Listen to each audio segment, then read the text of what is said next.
Hey, how's it going, everybody? It's RC Maxfield here from the Back to 12 podcast. And in today's video, I didn't think we'd be talking about this a couple weeks ago, but here we are, and you got to give credit to all the players and staff members on Texas Tech men's basketball.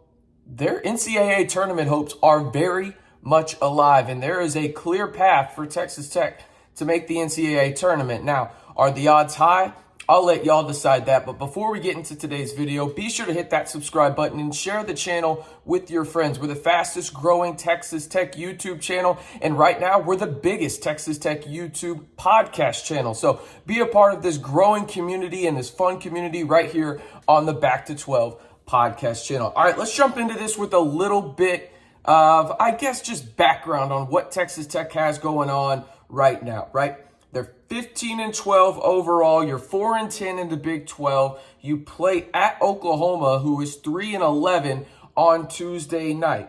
Right now, going into conference play, you're at 4 wins with 4 games remaining. Okay, if you look since 2014, and I've talked about this in a previous video, but I tweeted this out a couple days ago. The lowest amount of wins you can have in the Big 12 and make the NCAA tournament, at least since 2014, has been 7. It has been done 3 times. Kansas State did it in 2017, Oklahoma in 2019, and then Iowa State just last year. Now, if you go over and you look at kind of what Texas Tech has remaining on their schedule, and this from bracketologist.com, who is, by the way, one of my favorite sites when it comes to college athletics because, well, mainly college basketball, because I love Ken Palm. I love Bart Torvik as well. There's a lot more sites than just this ESPN bracketology stuff. There is a lot of analytical sites that you should go check out. If y'all have any questions about them, let me know down in the comments. But I like bracketologist.com because of this.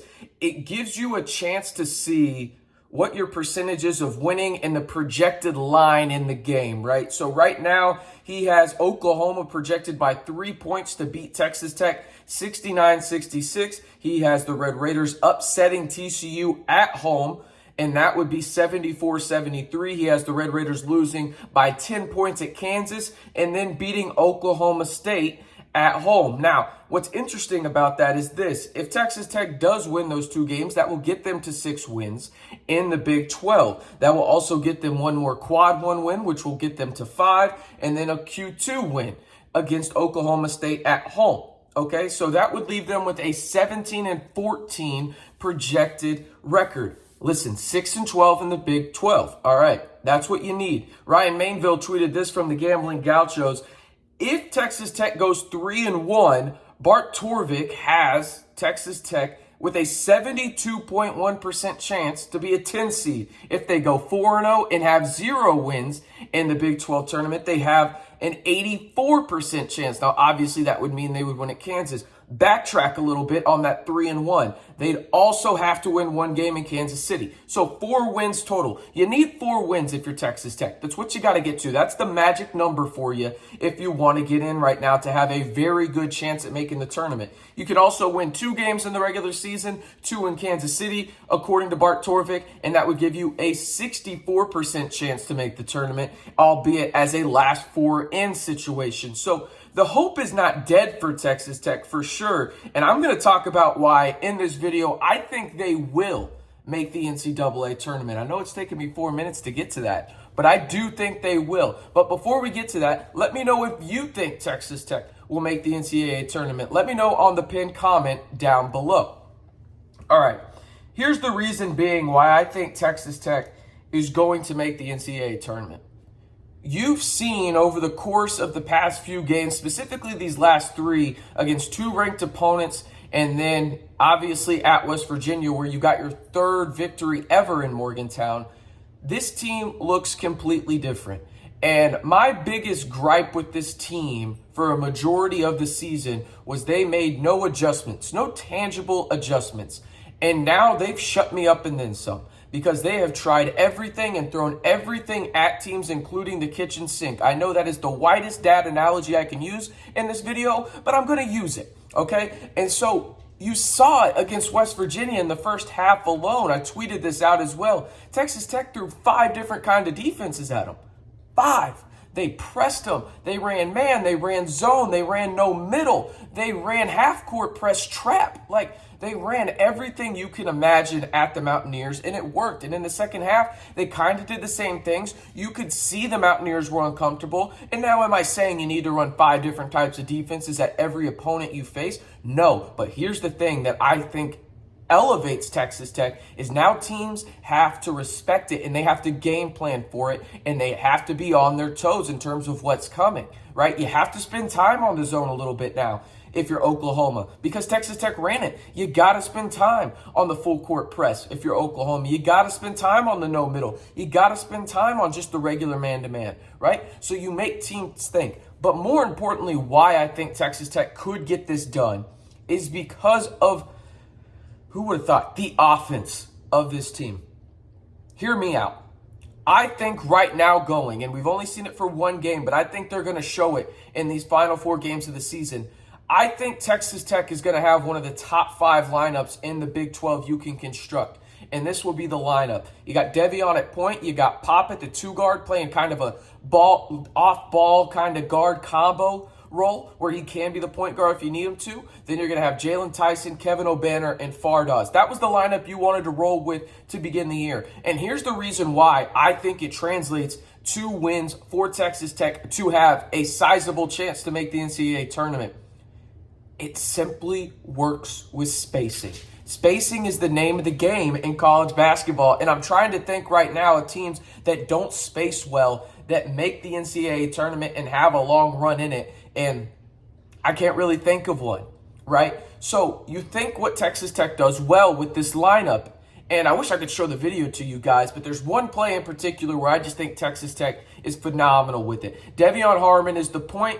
You got Fardaws coming up to the top of the key to set a screen. He's an elite screener. Okay, so you got Jalen Tyson in the left. You got Kevin O'Banner in the right corner. And then you got Pop just trying to find that soft spot in the defense. All right, Devion's obviously going to go left. What does that do? That sends Jalen Tyson to stay in the corner. He's going to stay in the corner, not send him baseline. He's going to stay in the corner just as an option where he can dump it off left if he needs to. That allows Kevin O'Banner to streak baseline towards the basket. Fardaws stays at the top of the key. Then you got Pop on the right arc where he's really knocked down, right?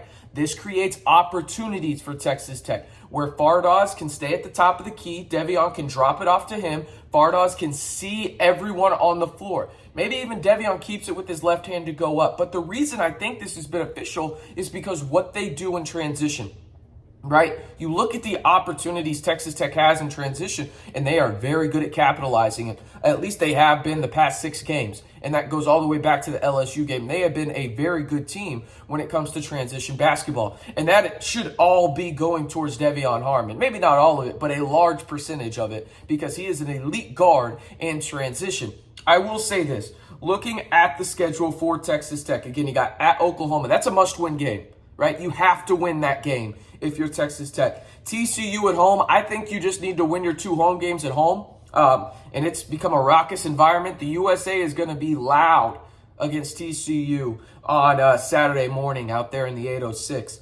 You got to beat Oklahoma State on senior night as well, right? If you win those 3 games, I think you play in Kansas City and you're playing a team like Oklahoma again. And if you beat Oklahoma twice, get 4 wins in your last 5, and then you don't even have to win another game in Kansas City, you're in the NCAA tournament. Now, you're in probably as an 11 seed, and I'll tell you this right now, and I'll end the video right here.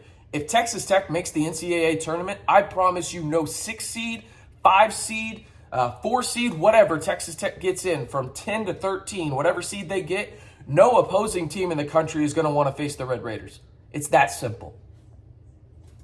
Who would have thought? Who would have thought we're here right now? But that's exactly where we are. Give all the credit in the world to these players and these coaches for making tangible adjustments. Health, obviously a big factor here too for the Red Raiders, but their hopes to make the NCAA tournament are very much alive. I've seen them as high as with a 27% chance to win. That would go up to 41 if they beat Oklahoma.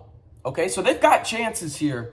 It's now up to the execution, and their backs are up against the wall, and this team has proven time and time again these past 6 games, with their backs up against the wall, they respond. I expect Texas Tech to do that in the final 4 games. of the regular season. All right, well, I ask you one more time, will Texas Tech make the NCAA tournament? Let me know on the pinned comment down below with the simple Y for yes or N for no. I am RC Maxfield, reminding you one more time, if you want the latest Texas Tech news and rumors and to be a part of the biggest Texas Tech podcast community on YouTube, you know what to do. Hit that subscribe button to stay in the know right here on the Back to 12 podcast channel.